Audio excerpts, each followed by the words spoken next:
Pilipinas, iparinig ang ating tinig. Pilipinas. Oro City, nasa 1,500 tao ang kasalukuyang nanonood doon live ng ating presidential debate. At nagpapatuloy po ang ating pagkilatis sa mga kandidato sa pagka-presidente dito sa Pilipinas Debates 2016. Nasa round 2 pa rin po tayo mga kapuso para talakayin ang issue ng kahirapan at ang pagpapabuti ng buhay ng ating mga kababayan.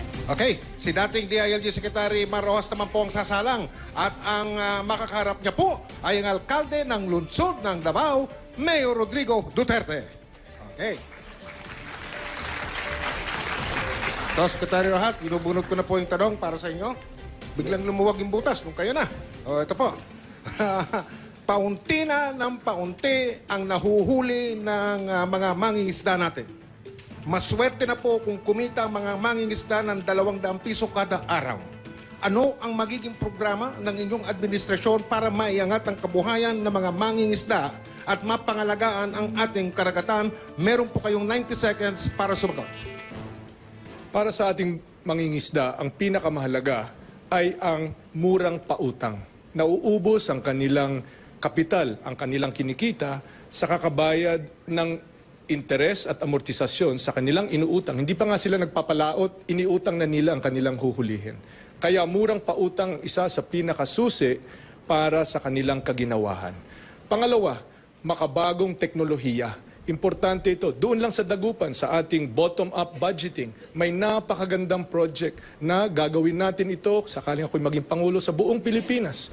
Nabigyan natin ng fish finder. Ito yung mga radar para sa ating mga mangingisda. Nakikita nila kaagad kung saan yung mga isda. Hindi naakse ang kanilang panahon at pera sa kakabili ng gasolina. Direkta sila kung saan yung mga isda. Nahuhuli nila ito, balik, sariwa pa, na ibebenta nila sa magandang presyo.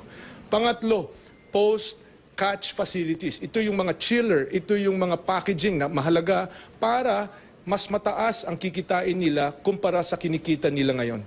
Sa ngayon, limitado ang kanilang kita dahil nabubulok ang kanilang isda. Pag nagkaroon ng mga post-catch facilities tulad ng mga chiller, tulad ng mga reefer vans, dadalhin ang kanilang huli sa mga pamilihan, gaganda ang kanilang kita. At panghuli, ang pinakamahalaga ay infrastruktura. Infrastruktura para mas madali nila maparating ang kanilang huli sa mga pamilihan. Salamat po, Mr. Secretary. Mayor Duterte, meron po kayong 60 seconds para mag-react.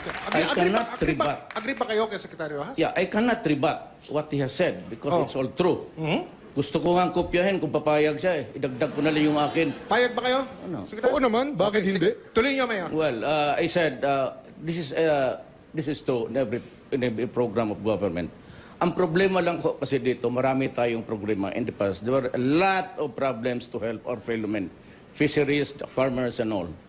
Ang nakakaproblema ho dito is in the implementation along the way. Because if you have incompetent and corrupt officials, it will be the same. Biyayang Dagat was the greatest program of any government. But along the way, sumabog because there was corruption. Mamirian says it all. Wala akong mag-debate sa lahat nila. Problema, incompetence sa mga tao and corruption, hindi yan ako-correct eh. Okay. Salamat po, Mayor. Secretary Rojas, 30 seconds. Incompetence and corruption. Secretary, 30 seconds. Nasa sentro ng programa ng Daang Matuwid, nasa sentro ng diwa ng pagkatao ni Mar Rojas, yung anti-corruption. Sa mahigit 20 taon ng panunungkulan, ni minsan hindi nabahira ng ating pangalan ng kahit anong anomalya. Ako galit sa mga korap at hindi ko papayagan na magkaroon ng korupsyon sa aking panunungkulan.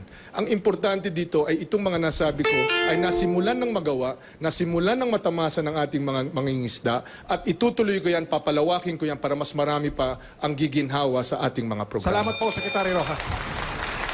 Pilipinas, iparinig ang ating tinig. Pilipinas. Oro City, nasa 1,500 tao ang kasalukuyang nanonood doon live ng ating presidential debate. At nagpapatuloy po ang ating pagkilatis sa mga kandidato sa pagka-presidente dito sa Pilipinas Debates 2016. Nasa round 2 pa rin po tayo mga kapuso para talakayin ang issue ng kahirapan at ang pagpapabuti ng buhay ng ating mga kababayan. Okay, si dating DILG Secretary Mar Rojas naman po ang sasalang at ang makakarap niya po ay ang alkalde ng lungsod ng Davao, Mayor Rodrigo. Infrastruktura para mas madali nila maparating ang kanilang huli sa mga pamilya. Salamat po, Mr. Secretary. Mayor Duterte, meron po kayong 60 seconds para mag-react. Agree ba kayo kay Secretary Rojas? Yeah, I cannot rebut what he has said because Oh. it's all true. Gusto ko nga kopyahin kung papayag siya eh. Idagdag ko na lang yung akin. Payag ba kayo? Secretary? Oo naman, bakit hindi? Tuloy niyo, Mayor. Well, I said, this is true in every program of government. Ang problema lang ko kasi dito, marami tayong problema in the past. There were a lot of problems to help our fellow men. Kurang pautang. Nauubos ang kanilang kapital, ang kanilang kinikita sa kakabayad ng interes at amortisasyon sa kanilang inuutang. Hindi pa nga sila nagpapalaot, iniutang na nila ang kanilang huhulihin. Kaya murang pautang isa sa pinakasusi para sa kanilang kaginawahan. Pangalawa, makabagong teknolohiya. Importante ito. Doon lang sa dagupan, sa ating bottom-up budgeting, may napakagandang project na gagawin natin ito, sakaling ako'y maging Pangulo sa buong Pilipinas, na bigyan natin ng fish finder. Ito yung mga radar para sa ating mga mangingisda, nakikita nila kaagad kung saan yung mga isda, hindi naaaksaya ang kanilang panahon at pera sa kakabili ng gasolina, direkta sila kung saan yung mga isda, nahuhuli nila ito, balik, sariwa pa, na ibebenta nila sa magandang presyo. Pangatlo, post-catch facilities. Ito yung mga chiller, ito yung mga packaging na mahalaga para mas mataas ang kikitain nila kumpara sa kinikita nila ngayon.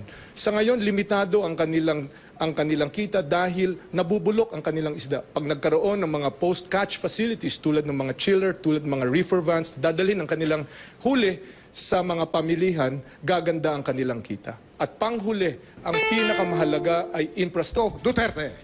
Okay. So, Secretary Rojas, binubunot ko na po yung tanong para sa inyo. Biglang lumuwag yung butas nung kayo na. O, ito po. Paunti na ng paunti ang nahuhuli ng mga mangingisda natin. Maswerte na po kung kumita ang mga mangingisda ng 200 piso kada araw. Ano ang magiging programa ng inyong administrasyon para maiangat ang kabuhayan ng mga mangingisda at mapangalagaan ang ating karagatan? Meron po kayong 90 seconds para sumagot. Para sa ating mangingisda, ang pinakamahalaga ay ang